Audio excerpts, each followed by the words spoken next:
Hello दोस्तों, आज मैं 9th क्लास इतिहास पार्ट 1 NCERT क्वेश्चन आंसर करवाने वाला हूं। तो वीडियो पर बने रहिएगा, बिल्कुल आपको समझ में आएगा। तो हमारा पहला क्वेश्चन है, किसी एक पर सही लगाना है, सही का चिन्ह लगाना है, जिसे आप एक नंबरिया के नाम से जानते हैं। तो हमारा पहला क्वेश्चन कहता है, वास्को डी गामा कहाँ का यात्री था। वास्को डी गामा जो था वो कहाँ का यात्री था? पुर्तगाल का यात्री था। कहाँ का था? पुर्तगाल का। तो हमारा दूसरा क्वेश्चन कर रहा है, यूरोप वासियों ने दिशा सूचक यंत्र का प्रयोग किससे से सीखा। मैं बिल्कुल आपको विस्तार से समझाऊंगा। यूरोप वासियों जो थे, दिशा सूचक यंत्र किससे प्रयोग सीखा? जैसे कि आप पढ़ना गुरु से सीखते हैं ना, मम्मी से सीखते हैं, चलना बोलना ये सब सीखते हैं। तो ये यूरोप वासियों जो थे, ये दिशा सूचक यंत्र चलाना किससे सीखे? तो अरबों से इन्होंने दिशा सूचक यंत्र चलाना सीखा।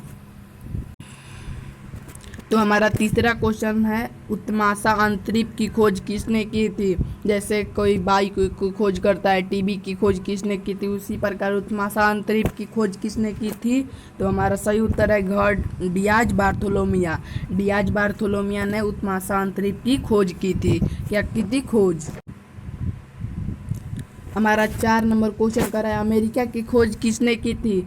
ये थोड़ा गलत हुआ है, तो ये भी स्कूल में गलत पढ़ाया गया है कि कोलंबस ने अमेरिका की खोज की थी। कोलंबस ने खोज नहीं की थी। जैसे कि यहाँ पर अमेरिका है, ये दक्षिणी अमेरिका है, कुछ भी यहाँ पर क्या है, पुर्तगाल है मान लीजिए, और यहाँ से आ रहा है। पहले अमेरिका के लोग नहीं जानते थे यह अमेरिका है, उन्होंने ही खोजा था ना पहले। तो ये गलत है। कोलंबस ने जाने का रास्ता खोजा था अमेरिका। पहले से लोग जानते थे कि अमेरिका है, इधर अमेरिका है, दक्षिण में अमेरिका है, तभी तो अमेरिका के लोग कैसे दिखते हैं कोलंबस जान पाया। तो हमारा सही उत्तर है, अमेरिका की खोज किसने की थी? 1492 हमारा सही उत्तर है, ख नंबर में स्थित है। 1492 में अमेरिका की खोज की थी। अमेरिका जाने की रास्ता को खोज की थी, समुद्री मार्ग की खोज की थी। हमारा अगला क्वेश्चन है, कुस्तुनतुनिया का पतन किस वर्ष हुआ था। कुस्तुनतुनिया का पतन किस वर्ष हुआ था? हमारा सही उत्तर है 1420 में कुस्तुनतुनिया का पतन हुआ था। क्या होता है? कुस्तुनतुनिया का पतन। हमारा अगला क्वेश्चन है, विश्व का चक्कर किस यात्री ने सर्वप्रथम लगाया था। सर्वप्रथम, जैसे कि पहले लोग क्या मानते थे, पृथ्वी चपटी है। क्या है? पृथ्वी चपटी है, इधर जाएंगे तो गिर जाएंगे, इधर भी जाएंगे तो गिर जाएंगे। उस आदमी ने क्या किया, विश्व का चक्कर लगा कर बताया कि पृथ्वी चपटी नहीं है, हम गिरेंगे नहीं। किधर किधर हम गिरेंगे नहीं। चपटी का मतलब आप लोग ये समझते होंगे, पर ये नहीं है। पृथ्वी का चपटी ये है, कुछ सिक्के की तरह। क्या की तरह? सिक्के, आप देखें ना उसी तरह। आप सोचते होंगे एक लाइन में होगी पृथ्वी, ये नहीं, ये कुछ सिक्के की तरह जो टेढ़ी मेढ़ी वक्र रेखा में होगी। तो उस आदमी ने चक्कर लगा कर क्या बताया था कि पृथ्वी चपटी नहीं है। पृथ्वी क्या है? चपटी नहीं है, हम गिरेंगे नहीं, हम इधर गिरेंगे नहीं। उस घड़ी तो पता नहीं लगा था क्या, गुरुत्वाकर्षण बल का पता नहीं लगा था। तो उस आदमी ने बताया कि हम गिरेंगे नहीं, मैंने चक्कर लगाया है। तो किस यात्री ने चक्कर लगाया था? मैगलेन था वो यात्री, जिसने विश्व का सर्वप्रथम चक्कर लगाया था। क्या लगाया था? चक्कर। आज के लोग तो पूरा चक्कर ही लगाते हैं। हमारा फिर क्वेश्चन है, सही गलत का क्या है? सही गलत का हमारा फिर आ गया दूसरा क्वेश्चन। तो हम दूसरा क्वेश्चन में पहला जानेंगे, भारत के मूल निवासियों को रेड इंडियन कहा जाता है। जैसे कि मैंने वहाँ पर बताया कि कोलंबस गया, अमेरिका की खोज की, वहाँ पर जाकर उसने क्या बताया, ये पता चला कि वो ईस्ट नहीं वेस्ट आ गया। किधर आ गया? वो इधर नहीं बल्कि इधर आ गया। तो क्या रख दिया अमेरिका का नाम? Waste India. क्या रख दिया? Waste India. वहाँ के लोग लाल दिखते थे। क्या दिखते थे? लाल। तो अमेरिका के लोगों का नाम क्या रख दिया? Red Indies. अमेरिका का नाम वेस्ट इंडीज और अमेरिका के लोगों का नाम रेड इंडीज। क्या रखा? Red Indies. तो भारत के मूल निवासियों को रेड इंडियन कह रहा है, नहीं, यह क्या है? गलत है। वो तो अमेरिका के निवासियों को क्या कह रहा था? Red Indies. हमारा दूसरा क्वेश्चन है, उत्माशा अंतरिक्ष की खोज ने भारत तक पहुंचाने का मार्ग प्रशस्त किया। उत्माशा अंतरिक्ष की खोज ने भारत तक पहुंचाने का प्रशस्त किया। तो यह क्या हो जाएगा? हमारा सही हो जाएगा, ये गलत हो जाएगा। तो हमारा तीसरा क्वेश्चन कर रहा है, भारत अटलांटिक महासागर के पूर्वी तट पर स्थित है। जैसे कि आप समझिए, यह भारत है, इधर क्या है, अरब सागर है। अटलांटिक महासागर तो नहीं है, ये यहाँ पर क्या है, अरब सागर या हिंद महासागर। ये तो हिंद महासागर के पूर्वी तट पर, तो अटलांटिक के बदले हिंद महासागर होता तो हमारा ये सही रहता, और अटलांटिक हमारा क्या हो जाएगा, गलत हो जाएगा। हमारा 4 नंबर क्वेश्चन क्या कर रहा है, मार्को पोलो ने भारत की खोज की। मार्को पोलो ने भारत की खोज की, मैंने क्या बताया, वास्को डी गामा ने भारत की खोज की, या फिर भारत जाने के समुद्री मार्ग को खोजा। वो भारत को नहीं खोजा, अगल बगल के देश जैसे चीन जानते थे कि यह भारत है, कोलंबस भी जानता था कि भारत के लोग ऐसे दिखते हैं, भारत इधर है, वेस्ट जानता था कि ईस्ट जाना, ईस्ट में ही भारत मिलेगा, ईस्ट के लोग ऐसे दिखते हैं, लेकिन वो कहाँ चला गया, वेस्ट। वेस्ट में अमेरिका मिल गया, वो गलती से वेस्ट चला गया, ईस्ट जाना था, तो उसको पता था कि अमेरिका इधर भारत है, तो क्या हो जाएगा, मार्को पोलो नहीं, वास्को डी गामा ने, तो ये हमारा गलत हो जाएगा। हमारा 5वां क्वेश्चन क्या कर रहा है, जेरूसलम वर्तमान इजराइल में है, कि जेरूसलम कहाँ है, इजराइल में है। यह हमारा सही हो जाएगा, क्योंकि जेरूसलम इजराइल में ही है। हमारा 6 नंबर क्वेश्चन कर रहा है, लिम्बस दास व्यापार का बहुत बड़ा केंद्र था। लिम्बस दास क्या था, व्यापार का बहुत बड़ा केंद्र था पहले ज़माने में, तो ये क्या हो जाएगा, सही हो जाएगा। और 7वां नंबर क्वेश्चन क्या कर रहा है, अमेरिगू ने नई दुनिया का विस्तार से खोजा। अमेरिगू ने क्या किया था, नई दुनिया का विस्तार से खोजा था, तो ये हमारा सही हो जाएगा। पहले के लोग मैप गलत से बना देते थे, अमेरिगू ने नई दुनिया का खोजा, मतलब भारत किसी चीज़ का मैप बहुत अच्छे से बना दिया, दुनिया का मैप अच्छे से बना दिया सब। तो हमारा तीसरा क्वेश्चन आ चुका है, एक वाक्य में उत्तर दे। क्या में दे, एक वाक्य में। तो भारत आने में किस भारतीय व्यापारी ने वास्को डी गामा की मदद की। किस भारतीय ने वास्को डी गामा की मदद की थी। जैसे कि यहाँ पर मैं एक मैप बना देता हूँ, मैप तो मुझसे नहीं बनेगा। जैसे कि यह क्या है, अफ्रीका है, और यहाँ पर भारत है। वास्को डी गामा इधर से आया, इधर आया, उसने सोचा कि यही भारत है, तो यहाँ पर पता चला वो तो अफ्रीका में है। अभी अफ्रीका में अपने ही महादेश में है। तो यहाँ पर एक भारत का व्यापारी था जिसका नाम क्या था, अब्दुल मजीद। अब्दुल मजीद यहाँ से भारत केरल में लेकर गया। कहाँ लेकर गया, केरल में। और सब राजा को दिखाया वास्को डी गामा कि मैं ये सामान लाया हूँ। उसने सामान दिया राजा को, और राजा ने कुछ कीमती चीज़ देखा, तो क्या हो गया, उसको बहुत 90% से प्रॉफिट हुआ। हमारा दूसरा नंबर क्वेश्चन क्या कहता है, दूसरा नंबर, न्यूफाउंडलैंड का पता किसने लगाया था। सर जॉन और सेबास्टियन क्विवेट न्यूफाउंडलैंड का पता लगाया था। सर जॉन और सेबास्टियन क्विवेट ने न्यूफाउंडलैंड का पता लगाया था। किस कौन कौन, सर जॉन और सेबास्टियन क्विवेट। हमारा तीसरा नंबर क्वेश्चन कर रहा है, यूरोपियों द्वारा निर्मित तेज चलने वाला जहाज को क्या कहा जाता है। जैसे कि पहले दूरबीन खोजा गया, फिर क्या का ज्ञान मिला, उसे पूरी दुनिया का ज्ञान मिला, फिर दूरबीन खोजा गया, लेकिन वो नाव जो खोजना था, तो नाव खोजा गया, तो उसका नाम क्या था, उसका नाम था कैरावल। यहाँ पर किरावल नहीं, कैरावल। क्या, कैरावल, यहाँ पर कैरावल उस जहाज।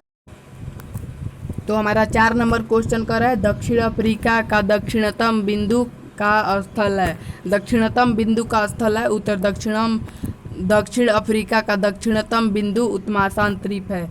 दक्षिण अफ्रीका का दक्षिणतम बिंदु क्या है, उत्तमाशांत द्वीप है। हमारा 5 नंबर क्वेश्चन कर रहा है, 11वीं तथा 12वीं शताब्दी में ईसाई एवं मुसलमानों के बीच धर्म युद्ध हुआ था, और वो क्यों हुआ था। 11वीं सदी और शताब्दी में जेरूसलम पर अधिकार के मुद्दे को लेकर धर्म युद्ध हुआ था। किसके लिए, जेरूसलम पर अधिकार के मुद्दे को लेकर धर्म युद्ध हुआ था। तो हमारा 6 नंबर क्वेश्चन कर रहा है, 1493 में कुस्तुनतुनिया का पर किसने आधिपत्य जमाया। तुर्की ने आधिपत्य जमाया। और हमारा 7 नंबर क्वेश्चन कर रहा है, पुर्तगाल एवं स्पेन किस महासागर के पास अवस्थित हैं। जैसे पुर्तगाल इधर है, स्पेन में है, इस भले यूरोप में है स्पेन और पुर्तगाल, तो किस महासागर के पास स्थित है, वो कहाँ पर स्थित है, अटलांटिक महासागर के पास स्थित है। जैसे कि आप देखिए, पुर्तगाल एवं स्पेन अटलांटिक महासागर के पास स्थित है। कहाँ है? अटलांटिक महासागर के। तो हमारा 4 नंबर क्वेश्चन है। क्वेश्चन क्या है? 20 ले 30 शब्दों में उत्तर देना है। क्या देना है? 20 ले 30 शब्दों में उत्तर देना है। तो पहला क्वेश्चन क्या है? यूरोप में मध्यकाल को अंधकार का युग क्यों कहा जाता था? यूरोप को मध्यकाल का अंधकार कहा जाता था। क्यों कहा जाता था? मध्यकालीन यूरोप को अंधकार युग इसलिए कहा जाता है कि यह काल समांति प्रवृत्ति का काल था। क्या था? समांति प्रवृत्तियों का काल था। इस काल में न तो व्यापार वाणिज्य गतिशील था, जैसे कि व्यापार नहीं हो पा रहा था, और न ही धर्म का स्वरूप ही मानवीय था। पृथ्वी के बारे में ज्ञान अत्यल्प था और अंधविश्वास से युक्त था। वो यूरोप क्या था? अंधविश्वास से युक्त था। तो हमारा दूसरा क्वेश्चन क्या कर रहा है? भौगोलिक खोजों में वैज्ञानिकों उपकरणों का क्या योगदान था? जैसे कि कैरावल जहाज बताया, दूरबीन बताया, वो सब बताया ना, इसका क्या योगदान था? तो योगदान इसका था, इस काल में नए नए वैज्ञानिक उपकरणों के आविष्कार से समुद्री यात्रा अर्थात भौगोलिक खोज को आसान कर दिया। जैसे कि कैरावल से पानी में जाया जा सकता था, दूरी बहुत तय कर दी जा सकती थी, हल्के और तेज चलने वाले जहाज होते थे। जैसे दिशा सूचक के यंत्र, दूरबीन तथा मानचित्र में सुधार एवं की नई किस्म के हल्के एवं तेज चलने वाले जहाज, जैसे कैरावल के बनने से भौगोलिक खोज आसान हो गया। इन सभी का बड़ा ही योगदान रहा। हमारा तीसरा नंबर क्वेश्चन कर रहा है, भौगोलिक खोजों ने व्यापार वाणिज्य पर किस प्रकार के प्रभाव डाले?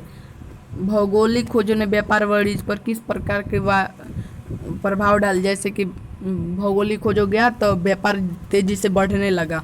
भौगोलिक खोजों से नए देशों एवं नए व्यापारिक संपर्कों ने यूरोपीय व्यापार वाणिज्य में क्रांतिकारी परिवर्तन लाए। उपनिवेशों के आर्थिक शोषण से यूरोपीय देश समृद्ध होने लगे। इस प्रगति ने यूरोपीय व्यापार को चरम कोर्स पर पहुंचा दिया। अतः मुद्रा व्यवस्था का विकास हुआ। हुंडी, ऋणपत्र आदि व्यापारिक शाख का विकास हुआ। व्यापार अपने स्थानीय स्वरूप से विकसित होकर वैश्विक रूप लेने लगा। तो हमारा 4 नंबर क्वेश्चन कर रहा है, भौगोलिक खोजों ने किस प्रकार की भ्रांतियों को तोड़ा? भौगोलिक खोजों ने भौगोलिक ज्ञान के संदर्भ में प्राप्त भ्रांतियों को तोड़ने का कार्य किया।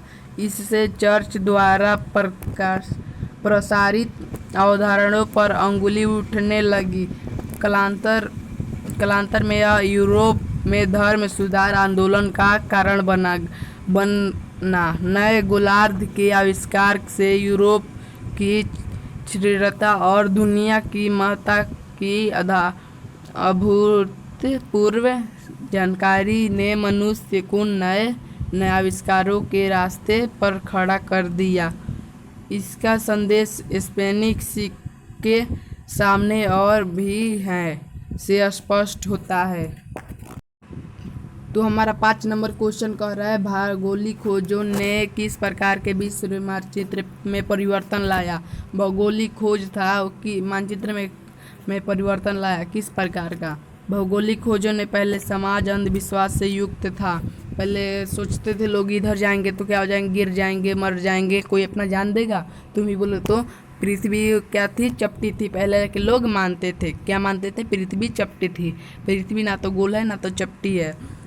और अमेरिका अर्थात नई दुनिया का खोज, भारत की खोज तथा ऑस्ट्रेलिया की खोज से उपनिवेशों की स्थापना होने लगी। फलस्वरूप समाजवाद का विकास होने लगा। यूरोपीय देशों की सभ्यता, संस्कृति, धर्म आदि का विस्तार हुआ। सारे देश सिमट कर एक हो गए। क्या हो गए? एक हो गए। इस दुनिया का एकीकरण यूरोपीयकरण के द्वारा हुआ। अतः विश्व के मौलिक मानचित्र में परिवर्तन तो नहीं हुआ, पर राजनीतिक परिवर्तन अवश्य हो गया। तो हमारा यहीं पर वीडियो खत्म होता है। वीडियो कैसा लगा कमेंट में बताइए और लाइक सब्सक्राइब